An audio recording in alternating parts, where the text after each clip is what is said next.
Middle east में पिछले काफी समय से तनाव चरम पर है। जहां एक ओर इजरायल और हमास में जारी संघर्ष थमने का नाम नहीं ले रहा है, वहीं हूतियों का लाल सागर में मचा संग्राम बढ़ता जा रहा है।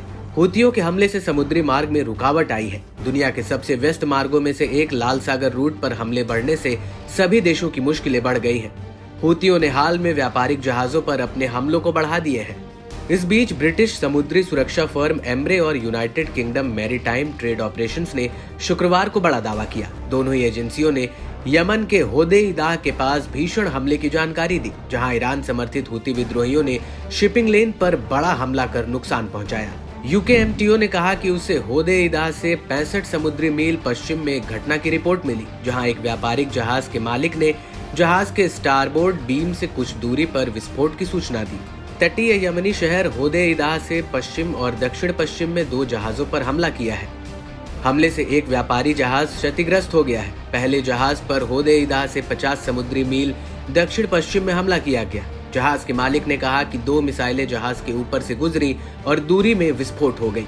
उन्होंने कहा कि चालक दल सुरक्षित था और जहाज क्षतिग्रस्त नहीं हुआ था। वहीं यूके अथॉरिटी ने बताया कि दूसरे जहाज पर होदेइदाह से 76 समुद्री मील पश्चिम में हमला किया गया। एक मिसाइल से यह क्षतिग्रस्त हो गया है। एक व्यापारिक जहाज ने बताया कि उन पर मिसाइल हमला किया गया है और जहाज को कुछ नुकसान हुआ है। चालक दल सुरक्षित बताया गया है और जहाज अपने बंदरगाह की ओर बढ़ रहा है। ऐसा दावा किया जा रहा है कि हूतियों का हालिया हमला अमेरिका ब्रिटेन की ओर से 1 दर्जन से ज्यादा हवाई हमलों के बाद हुआ है। शुक्रवार सुबह अमेरिका ब्रिटेन ने यमन के उत्तर पश्चिम में हजवा प्रांत में लाल सागर के एब्स पर 3 हवाई हमले किए थे। न्यूज एजेंसी अल मयादीन की माने तो अमेरिकी ब्रिटिश आक्रामकता ने अल जाह, अल फजा, रस्सा इस्सा और होइदा हवाई अड्डे के क्षेत्रों को निशाना बनाया। इसके कुछ ही घंटों बाद हूतियों ने 11 हवाई हमलों के साथ पड़ोसी होदेइदाह प्रांत को भी निशाना बनाया।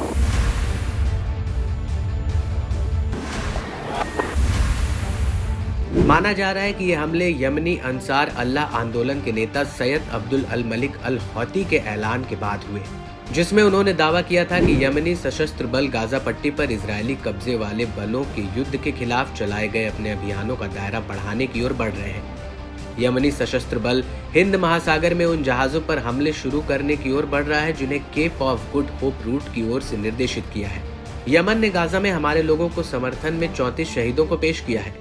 हम इस युद्ध में शहीदों को शहीद करने के लिए सम्मानित महसूस कर रहे हैं। अंसार अल्लाह नेता ने कहा कि पिछले सप्ताह के दौरान यमनी सशस्त्र बल ने लाल सागर, अरब सागर और अदन की खाड़ी में जहाजों और युद्धपोतों को निशाना बनाते हुए 12 ऑपरेशन किए, जो अपने अंजाम तक भी पहुंचे। यमन सशस्त्र बल ने 58 बैलिस्टिक मिसाइलें, क्रूज मिसाइलें और ड्रोन लॉन्च किए। जब तक गाजा के खिलाफ आक्रामकता जारी रहेगी, YAF का नौसैनिक अभियान जारी रहेगा। मालूम हो कि इजरायल हमास में जारी खूनी संघर्ष में हूती विद्रोही भी कूद पड़े हैं। हूती लगातार लाल सागर में कार्गो शिप्स पर हमले कर हमास का समर्थन कर रहा है। हूतियों के हमले बढ़ने से समुद्र से होने वाला व्यापार भी खासा प्रभावित हुआ है। ऐसी आशंकाएं भी बढ़ने लगी हैं कि इजरायल हमास युद्ध की आग धीरे धीरे पूरे मिडिल ईस्ट को प्रभावित कर सकती है और युद्ध में ढकेल सकती है। लिहाजा हूतियों के हमलों से बचने के लिए शिपिंग कंपनियों को दक्षिण अफ्रीका के पास से लंबी और अधिक महंगी यात्राओं पर जाने के लिए मजबूर होना पड़ा है।